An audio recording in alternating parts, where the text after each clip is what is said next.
Training జరపడానికి ముఖ్య ఉద్దేశం ఏంటంటే ఇప్పుడు చేస్తున్నదంతా కొత్త రైతుల కోసమే trainings.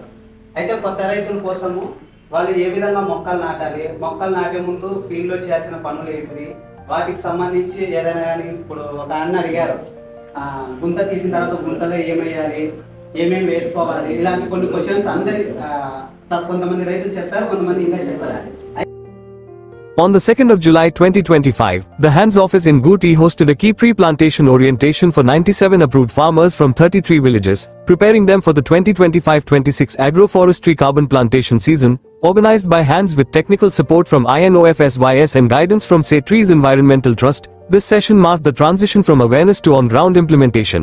The training focused on practical aspects, proper pit dimensions, site preparation, species selection, and eco-friendly water and nutrient practices designed for dryland farming. Live demonstrations covered essential techniques like root pruning, staking, and pitcher irrigation, ensuring each farmer was field ready. A vital component of the session was the carbon credit framework. Farmers learned about the 20-year plan, revenue sharing mechanisms, and how their trees would contribute to global climate goals, while earning them additional income. By the end of the session, farm plans were signed, 18,600 saplings were finalized, and each farmer pledged to follow best practices during the planting phase starting the 1st of July. Through these informed steps, the agroforestry carbon program is not just planting trees, it is planting hope, resilience, and long-term prosperity in the heart of Andhra Pradesh's rural landscape. HANS, Say Trees, and INOFSYS remain committed to walking every step with the farmers, from sapling to sustainable income. ముఖ్యంగా మేము ఇచ్చిన మొక్కలు ఏవైతే carbon అనేసి మీకు carbon ఉద్గారాలు ఏవైతే ఉన్నాయో అవి తగ్గించడం కోసం అనేసి ఇందులో మనం చూసుకున్న చీనీ నిమ్మ కూడా ఆశించినంత కార్బన్ ఉద్గారాలను అయితే తగ్గించలేదు.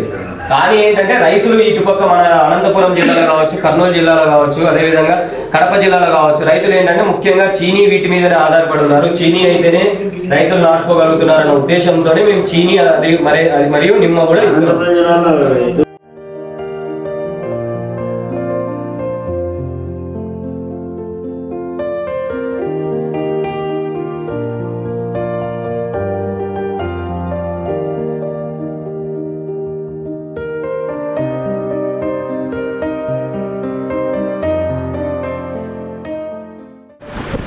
ఎప్పటికైనా కానీ ఒక గుర్తు పెట్టుకోండి, మనం ఒక మొక్కను ఒక చోటు నుంచి తీసుకొని వచ్చి కవర్లో ఉండే దాన్ని తీసుకొని వచ్చి మనం భూమిలో పొడుస్తున్నాం.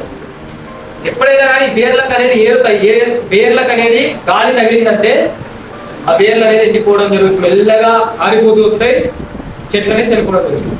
ఆ మొక్కలు కూడా ఏదైతే మీరు నాటుతుంటారో ఆ మొక్కల చుట్టూ కూడా ఎటువంటి గాలి పొరలు అంటే లోపల మట్టి అనేది గ్యాప్ లేకుండా ఉండలు ఉంటాయి మట్టి. అంటే మనం మట్టి అనేది రాళ్ళ మట్టి లేదంటే ఇట్లా ఉంటాలు ఉంటాయి కదా, అలాంటి మట్టి అనేది చెట్ల చుట్టూ వేసేయడం పైన ఇలాంటివి ఏది చేయకుండా మనం అన్ని చేస్తున్న పని మనం చేస్తున్న పనిని ఎందుకు చేస్తున్నాం అనేది చెప్తున్నాను.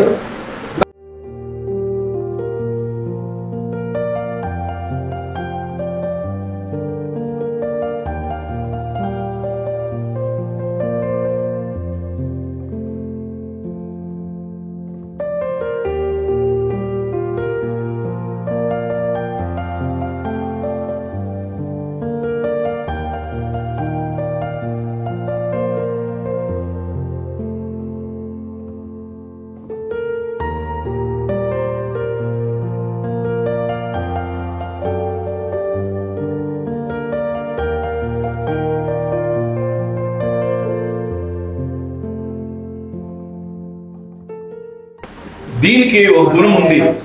హలో, దీనికి ఏం గుణం ఉందంటే కట్టెకి టెంపరేచర్ ని లాగేస్తుంది, హీట్ ని టెంపరేచర్ ని తీసేసుకుంటుంది.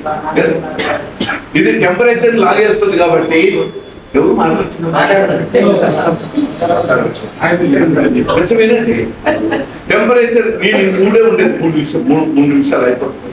ఈ టెంపరేచర్ అనేది తీసేసుకుంటే మీరు మిరప పెట్టినారు, వంకాయ పెట్టారు, ఇంకా ఏమన్నా పెట్టారు, లేకుంటే బొప్పాయి పెట్టారు, ఇంకా ఏదన్నా పెట్టుకోండి, లేకుంటే మీ సీనా చెట్లు ఉంటాయి, లేకుంటాయి, ఇవన్నీ దానిల మీద టెంపరేచర్ ఎక్కువ ఉన్నప్పుడు పూత పింజ రాలిపోతుంది.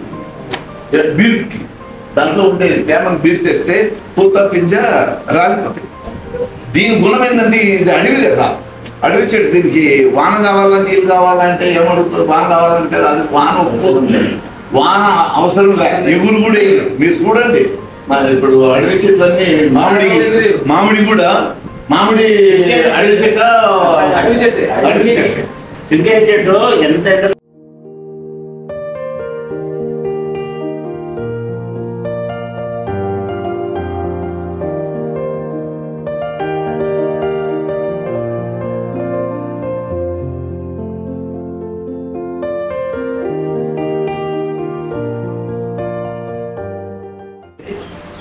ఇరిగిపోతుంట మన చేసిన కాడు ఉంటుందండి ఆ పొద్దు మంచి ఉంటుంది నాయన కాలం అంతా పోయినా ఇరిగిపోతుంటది అది పురుగు పడుతుంటది ఎవరైనా మేకలో నిలిచిపోతుంటాడు ఇద్దరు సరిపోతుంది నా కాలం ఒక్క పారి కాకుండా రైతు చెట్లు చూసి దీన్ని చిగురుదాము ఇప్పుడుండే చెట్లన్నీ కూడా కొమ్మలు ఇట్లా ఇట్లా ఇట్లా ఇట్లా బయటే కాంటారు ఏ కొమ్మ కానీ బార్డర్లో ఉందంటే నువ్వు ఫస్ట్ చేయాల్సిందేమి కటింగ్ చేయాలి ఏ కట్ అయినా సరే అప్పుడు నీకు రేట్ ఇస్తాను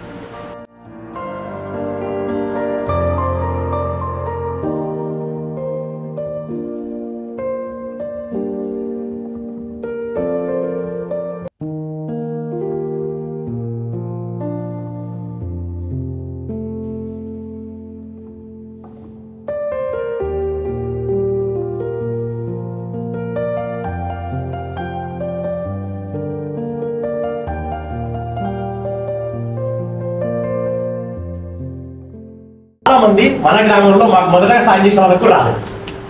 వాళ్ళు చాలా బాధపడుతున్నారు.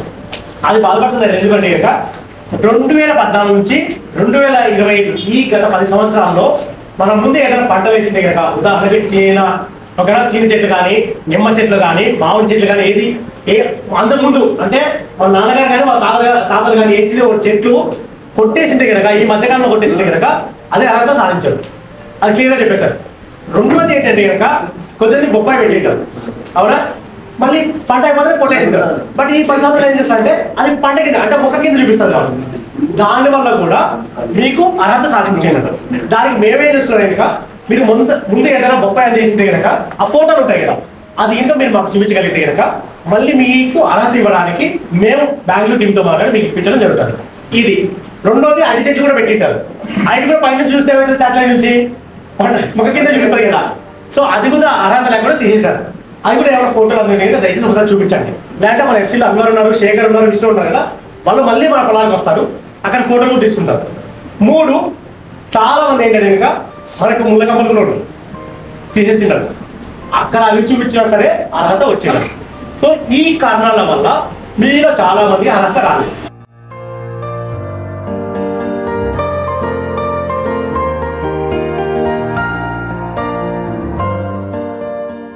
కాపాడడానికి కోసం రైతులకు కొంతవరకు ఎంతో ఉపయోగంగా ఉంటుంది. డబ్బు సాయం కూడా చెట్లకు డబ్బు ఇచ్చేది కూడా పర్యావరణానికి మంచిగా ఉంటుందని మన నమ్మకము. ఈ అడవి చెట్టు అనేది మాగని అనేది ఇస్తే రియల్గా కూడా 2 ఎకరాలు నేను నాటడానికి నేను రెడీగా ఉన్నాను. గుర్తికి వచ్చినాము. ఇక్కడ ఆగ్రో ప్రాజెక్టు చాలా బాగుంది, మంచి చెట్లు ఇస్తున్నారు, మాకు కూడా నచ్చింది. మేము కూడా 4 ఎకరాలు నాటుకుంటున్నాం. ఈరోజు గుత్తిలో మీటింగ్ ఉంటే వచ్చామండి. మేము 10 ఎకరాలు నాటుకుంటున్నాము చెట్లు. దీని గురించి చాలా విపులంగా చెప్పినారు సార్లు, మాకందరికీ నచ్చింది. నమస్కారం. ఈరోజు ముఖ్య ఉద్దేశంగా మనం ఇక్కడ గుత్తిపట్నానికి రావడం, ఈ మీటింగ్లో పాల్గొనడానికి కారణం అంటే ఈ పర్యావరణ పరిరక్షణ కోసము ఈ అడవి మొక్కలు అంటే వేసవిలో వన సంరక్షణతో ఈ చెట్టు పెంచుకోవడానికి మనకు ఈ ప్రైవేట్ కంపెనీ వారు మనకు సహాయం చేయడం వల్ల మనకు ఆదాయం వచ్చే విధంగా నిమ్మ, చీన, మామిడి, సపోటా ఇట్లాంటి చెట్లు నాటుకోవడం వల్ల ప్లస్ ఈ యొక్క ప్రాంత యొక్క పరిరక్షణ అంటే వాతావరణ కాలుష్యం లేకుండా చెట్లు ఆక్సిజన్ పెరిగే విధంగా, కార్బన్ డైఆక్సైడ్ తగ్గిపోయేటట్టుగా ఈ విధంగా ఉండడానికి మనకు చెప్పిన విధానం చాలా బాగుంది. మనకు తెలియని విషయాలు ఎన్నో మనం తెలుసుకోగలిగినామని మేము అనుకుంటున్నాను.